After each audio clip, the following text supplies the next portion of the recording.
We train in stunts, we pretty much live the circus, and the streets are our playground.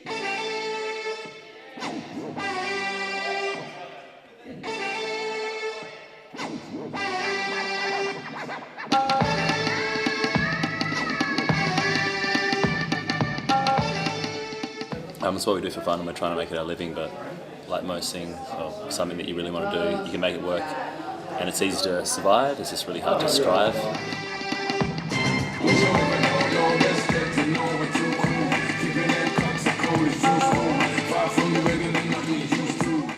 My name is Jesse Rolls, and Team Loko'S is sort of my project. I formed it using Adam and Jamie and a few other people original, but it's evolved now. We've got two little girls and Clune as well.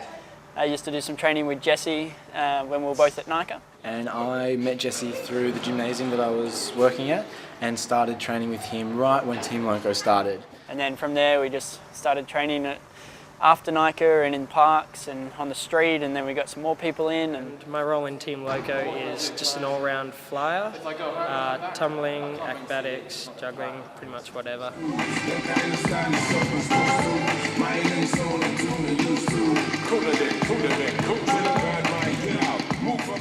I was inspired to take circus up as a career. Basically, when I was in school, I didn't want to finish and get a boring job at a desk, and I was quite physical at the time, and circus was the logical option.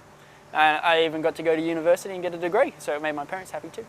I saw Kidam, Cirque du Soleil on TV when I was in year 10, and I've done all sorts of sports like gymnastics and tumbling, everything all of my life, and I thought it looked really fun, and I love being on stage. The reason I do it is for expression and for creativity and just an outlet to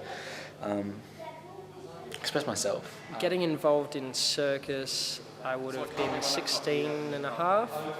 I didn't even finish high school. I dropped out of high school to join the circus, basically. When I was younger, it wasn't circus at the time though. I started through capoeira and martial arts, so I did a little bit of wushu as well. And basically I was on a beach with a friend and we were just throwing each other around, trying to learn as much acrobatics as we could.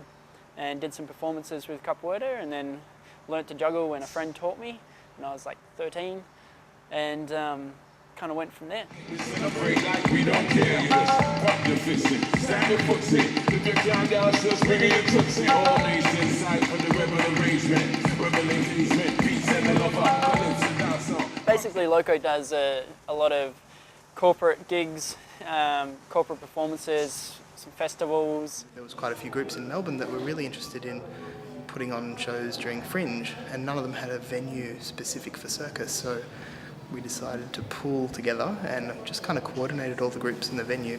So we actually have six different companies and 7 different shows. The 7th one is a combined show over 3 weeks, and they're all sharing the one hall space, which is quite busy. For the Loco show, because it was a Fringe festival show, wasn't a corporate gig or anything, so we weren't getting paid as such, so we didn't get paid for the rehearsals. We also had to make time for everything else. So it was rather difficult. Some things that helped us though were we had corporate gigs did come up, so that helped pay for the show, which was nice, but it also meant that we had to train for those gigs as well as the show.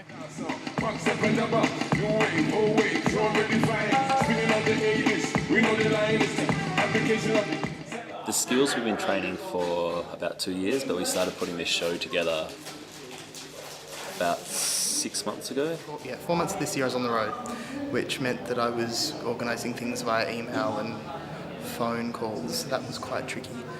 And just because I've never done anything like this before, I haven't ever managed a box office. And so there's been a lot of learning for me in that respect, and just figuring out what needs to be done in a venue with so much circus. The circus is something that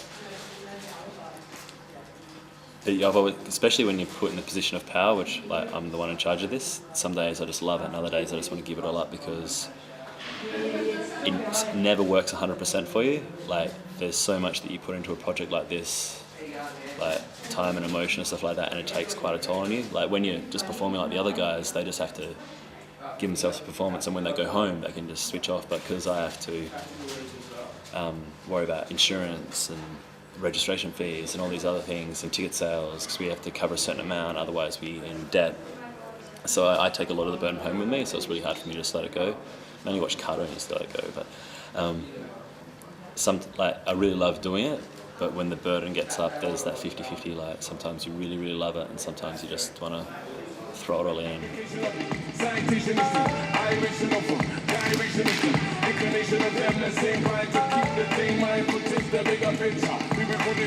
And then I also got an offer this year, so for a contract, it's a very long contract, but it's a bit daunting, but it's with Cirque du Soleil, so I'm leaving on about the 7th of December, and I'll be going to Montreal for about 5 months, and then I'm in Tokyo for about 2 years and 3 months after that, so it's exciting. Yeah. I've done a contract before in Japan for 6.5 months, so being able to have my own company and be able to do it and evolve and take it to where I want to do heaps better, just it's more expression. Getting into Cirque du Soleil was a big, massive part of my career. It's going to help a lot later on, but it still is work, and it's a lot of hard work. It is still doing the same show for 2 years or more, 8 to 10 times a week, 5 days.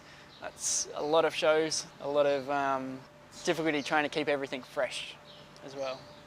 But it is definitely a pretty good thing to aim for, I think.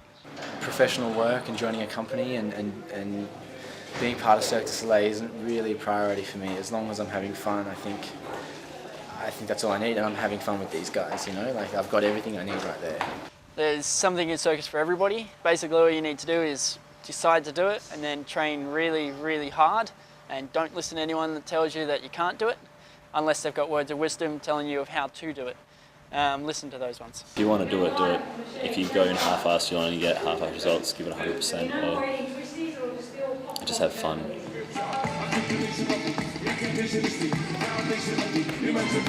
Oh!